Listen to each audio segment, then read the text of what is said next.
اعوذ باللہ من الشیطان الرجیم، بسم اللہ الرحمن الرحیم۔ الحمد للہ رب العالمین والصلاة والسلام علی سید المرسلین و خاتم النبیین، اما بعد۔ کتاب الحج، صحیح بخاری، باب کتاب الحج، حدیث نمبر 1644، اردو ترجمہ۔ صفا اور مروہ کے درمیان کس طرح دوڑے؟ اور ابن عمر رضی اللہ عنہ نے فرمایا کہ بنی عباد کے گھروں سے لے کر بنی ابی حسین کی گلی تک دوڑ کر چلے، باقی راہ میں معمولی چال سے۔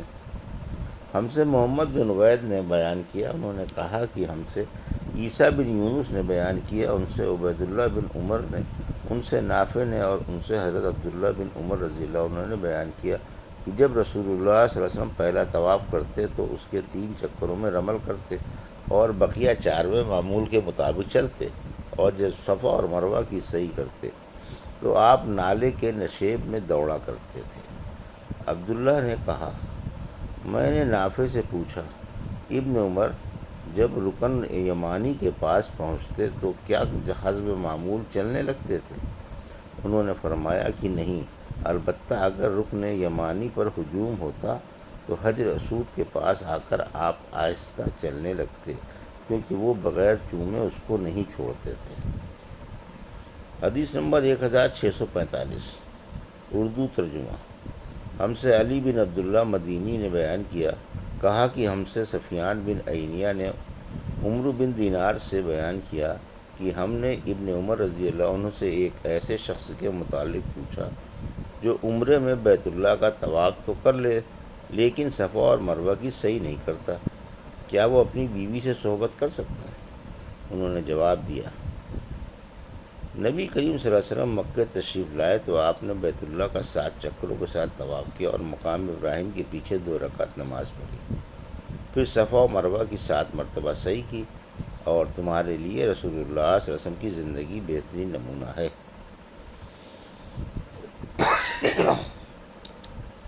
حدیث نمبر 1647، اردو ترجمہ۔ ہم سے مکی بن ابراہیم نے بیان کیا، ان سے ابن جریج نے بیان کیا کہ مجھے عمرو بن دینار نے خبر دی، کہا کہ میں نے عبداللہ بن عمر رضی اللہ عنہ سے سنا، آپ نے کہا کہ نبی کریم صلی اللہ علیہ وسلم جب مکہ تشریف لائے تو آپ نے بیت اللہ کا طواف کیا اور 2 رکعت نماز پڑھی، پھر صفا اور مروہ کی سعی کی۔ اس کے بعد عبداللہ نے یہ آیت تلاوت کی، تمہارے لیے رسول اللہ صلی اللہ علیہ وسلم کی زندگی بہترین نمونہ ہے۔ حدیث نمبر 1648، اردو ترجمہ۔ ہم سے احمد بن محمد مروزی نے بیان کیا، انہوں نے کہا کہ ہمیں عبداللہ بن مبارک نے خبر دی، انہوں نے کہا کہ ہمیں عاصم احول نے خبر دی، انہوں نے کہا کہ میں نے انس بن مالک رضی اللہ عنہ سے پوچھا، کیا آپ لوگ صفا اور مروہ کی سعی کو برابر سمجھتے تھے؟ انہوں نے فرمایا ہاں، کیونکہ یہ عہد جاہلیت کا شعار تھا، یہاں تک کہ اللہ تعالیٰ نے یہ آیت نازل فرما دی، صفا اور مروہ اللہ تعالیٰ کی نشانیاں ہیں، پس جو کوئی بیت اللہ کا حج یا عمرہ کرے اس پر ان کی سعی کرنے میں کوئی گناہ نہیں ہے۔ حدیث نمبر 1649، اردو ترجمہ۔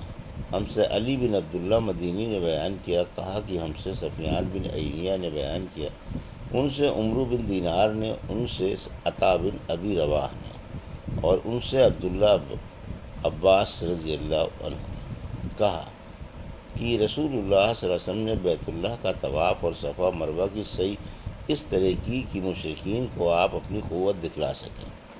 حمیدی نے یہ اضافہ کیا ہے کہ ہم سے سفیان بن عینیہ نے بیان کیا، ان سے عمرو بن دینار نے بیان کیا، کہا کہ میں نے عطا سے سنا اور انہوں نے ابن عباس سے یہی حدیث سنی۔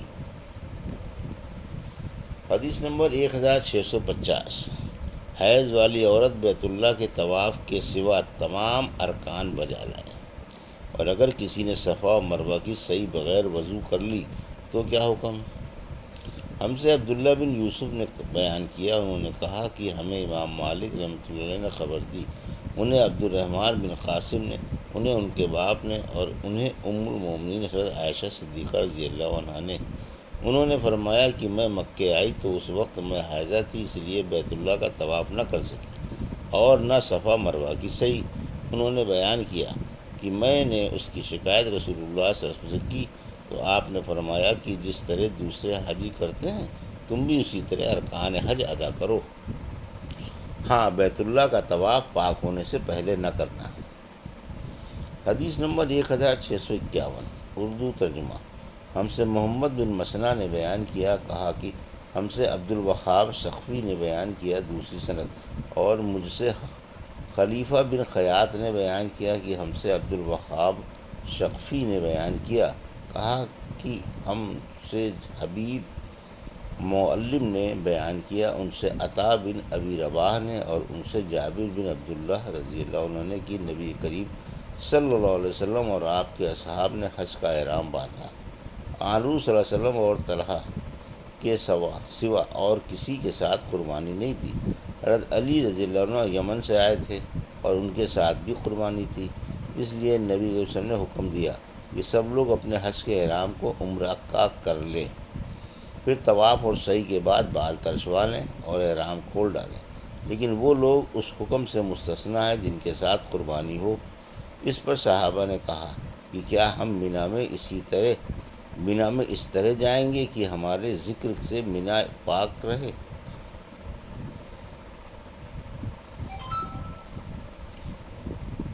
کہ ہمارے ذکر سے مینا ٹپک رہی ہو۔ یہ بات جب رسول اللہ صلی اللہ علیہ وسلم کو معلوم ہوئی تو آپ نے فرمایا اگر مجھے پہلے سے معلوم ہوتا تو میں قربانی کا جانور ساتھ نہ لاتا، اور جب قربانی کا جانور ساتھ نہ ہوتا تو میں بھی عمرہ اور حج کے درمیان احرام کھول ڈالتا۔ اور عائشہ اس حج میں حائضہ ہو گئی تھی، اس لیے انہوں نے بیت اللہ کے طواف کے سوا دوسرے ارکان حج ادا کیے، پھر جب پاک ہونی تو طواف بھی کیا۔ انہوں نے رسول اللہ صلی اللہ علیہ وسلم سے شکایت کی کہ آپ سب لوگ تو حج اور عمرہ دونوں کر کے جا رہے ہیں، لیکن میں نے صرف حج ہی کیا ہے۔ چنانچہ رسول اللہ صلی اللہ علیہ وسلم نے عبد الرحمن بن ابی بکر کو حکم دیا کہ انہیں تنعیم لے جائیں اور وہاں سے عمرے کا احرام باندھیں۔ اس طرح عائشہ رضی اللہ عنہ نے حج کے بعد عمرہ کیا۔ حدیث نمبر 1652 اردو ترجمہ۔ ہم سے معل بن حشام نے بیان کیا، کہا کہ ہم سے اسماعیل بن علیہ نے بیان کیا، ان سے ایوب سختیانی نے اور ان سے حفصہ بن سیرین نے بیان کیا کہ ہم اپنی کنواری لڑکیوں کو باہر نکلنے سے روکتے تھے، پھر یہ خاتون آئیں اور بنی حلف کے محل میں جو بصرے میں تھا ٹھہری۔ انہوں نے بیان کیا کہ ان کی بہن ام عطیہ نبی کریم صلی اللہ علیہ وسلم کے ایک صحابی کے گھر میں تھی، ان کے شوہر نے حضور صلی اللہ علیہ وسلم کے ساتھ 12 جہاد کیے تھے اور میری بہن 6 جہادوں میں ان کے ساتھ رہی تھی۔ وہ بیان کرتی تھی کہ ہم میدان جنگ میں زخمیوں کی مرہم پٹی کرتی تھی اور مریضوں کی تیمارداری کرتی تھیں۔ میری بہن نے رسول اللہ صلی اللہ علیہ وسلم سے پوچھا کہ اگر ہمارے پاس چادر نہ ہو تو کیا کوئی حرج ہے اگر ہم عیدگاہ جانے کے لیے باہر نہ نکلیں؟ حضور صلی اللہ علیہ وسلم نے فرمایا اس کی سہیلی کو اپنی چادر اسے اڑا دینی چاہیے۔ پھر جب ام عطیہ خود بصرہ آئیں تو میں نے ان سے بھی یہی پوچھا، یا یہ کہا کہ ہم نے ان سے پوچھا۔ انہوں نے بیان کیا کہ ام عطیہ جب بھی رسول اللہ صلی اللہ علیہ وسلم کا ذکر کرتی تو کہتی میرے باپ آپ پر فدا ہوں۔ ہاں تو میں نے ان سے پوچھا کیا آپ نے رسول اللہ صلی اللہ علیہ وسلم سے اس طرح سنا ہے؟ انہوں نے فرمایا کہ ہاں میرے باپ آپ پر فدا ہوں۔ انہوں نے کہا کہ رسول اللہ صلی اللہ علیہ وسلم نے فرمایا کہ کنواری لڑکیاں اور پردے والیاں بھی باہر نکلیں، یا یہ فرمایا پردے والی دوشیزائیں اور حائضہ عورتیں سب باہر نکلیں اور مسلمانوں کی دعا اور خیر کے کاموں میں شرکت کریں، لیکن حائضہ عورتیں نماز کی جگہ سے الگ رہیں۔ میں نے کہا اور حائضہ بھی نکلیں؟ انہوں نے فرمایا کیا حائضہ عورت عرفات اور فلاں جگہ نہیں جاتی ہیں؟ پھر عیدگاہ جانے میں کیا حرج ہے؟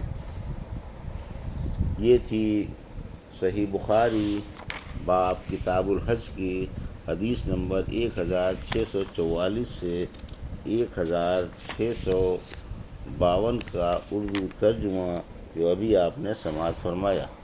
اللہ سے دعا ہے کہ اللہ رب العزت ہمیں ان حدیثوں کی صحیح سمجھ عطا فرما اور ان پر عمل کرنے کی توفیق عطا فرما، آمین یا رب العالمین۔